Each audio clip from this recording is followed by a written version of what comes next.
Une théorie ancienne et dépassée mérite-t-elle encore d'être appelée scientifique? Thèse. La scientificité n'est pas définie selon des critères historiques, mais selon des critères formels. Antithèse. Les théories anciennes ne répondent pas aux critères que nous considérons comme scientifiques aujourd'hui. Thèse.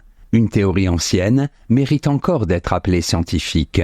En effet, une théorie a beau être ancienne et fausse, elle reste scientifique si elle répond à certains critères formels. Elle doit en particulier donner prise à la réfutation pour mériter le statut de scientificité. Premier argument, la scientificité n'est pas une notion historique. La scientificité d'une théorie n'est pas affectée par le fait que cette théorie a été réfutée ou qu'elle est ancienne. La scientificité est définie par des critères formels.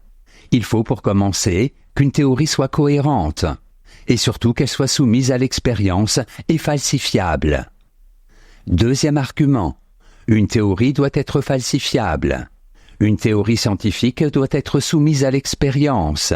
L'énoncé « l'eau gèle en dessous de 0 degré Celsius » est scientifique, parce qu'on peut en constater la véracité. En outre, il faut qu'une théorie soit susceptible d'être réfutée.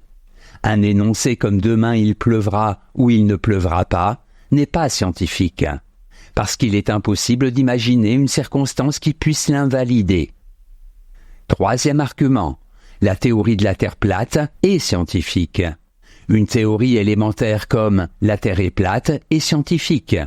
En effet, premièrement, elle est cohérente.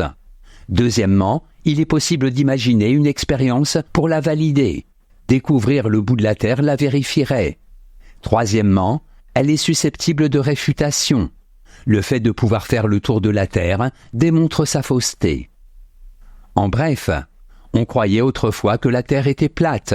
Aussi absurde que cette théorie puisse sembler, il reste qu'elle est scientifique, puisqu'elle avance un fait dont la vérité peut être mise à l'épreuve. Antithèse. Une théorie dépassée ne mérite plus d'être appelée scientifique. La scientificité est une notion relative. Notre scientificité n'est pas celle des anciens. Ainsi, une théorie comme celle des 4 éléments ne mérite-t-elle plus à nos yeux d'être appelée scientifique? Premier argument, le progrès scientifique n'est pas cumulatif.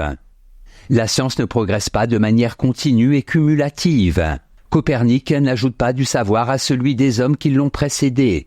Au contraire, il révolutionne l'ensemble de l'appareil scientifique, et en particulier la vision de l'univers.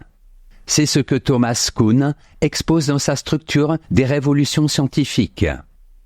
Deuxième argument, la scientificité est relative.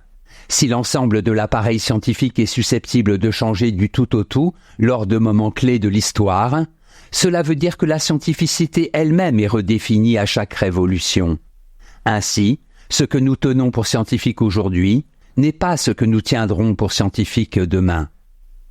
Troisième argument, les théories de l'Antiquité ne sont pas scientifiques. Ce qui pouvait être considéré comme scientifique chez les anciens, par exemple la théorie qui explique le fonctionnement du monde selon le jeu des 4 éléments, air, terre, feu, eau, n'a plus de statut scientifique aujourd'hui. Ce que nous exigeons comme procédure de vérification est différent de ce que l'on exigeait alors. En bref, à intervalles réguliers, la science connaît une révolution qui remet en cause non seulement son contenu, mais encore sa méthode, la scientificité. Une théorie ancienne n'est donc pas scientifique pour nous. Synthèse. Certains philosophes pensent que la scientificité peut être définie de façon non historique. Pour eux, ce qui est défini aujourd'hui comme scientifique l'est à jamais. D'autres philosophes, comme Thomas Kuhn, pensent que la scientificité évolue. Ce qui était scientifique hier ne l'est plus aujourd'hui. Comment comprendre cette position? Kuhn est holiste. Cela signifie qu'il considère l'ensemble de l'appareil scientifique comme un tout organique. Pour lui, il est impossible de distinguer un ensemble théorique de ce que l'on tient pour une bonne procédure de vérification. Autrement dit, impossible de distinguer le contenu d'une théorie des instruments que l'on va utiliser pour la vérifier. Comparer deux énoncés scientifiques issus de périodes différentes n'a donc pas de sens.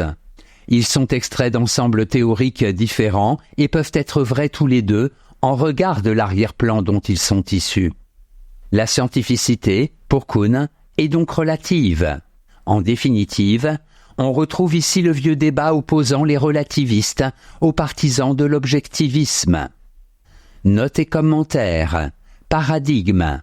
Le paradigme représente, au sein d'un ensemble de croyances, un modèle. Au XVIIIe siècle, la mécanique sert de paradigme. Tout est appréhendé, par exemple chez Condillac, en termes mécanistes. Citation. Mais un point essentiel, et que Kuhn n'a pas vu, et ses épigones moins encore, est que lors d'une révolution scientifique, plus encore que lors d'une révolution politique, quelque chose demeure des idées anciennes. Bernard d'Espagna, Un atome de sagesse.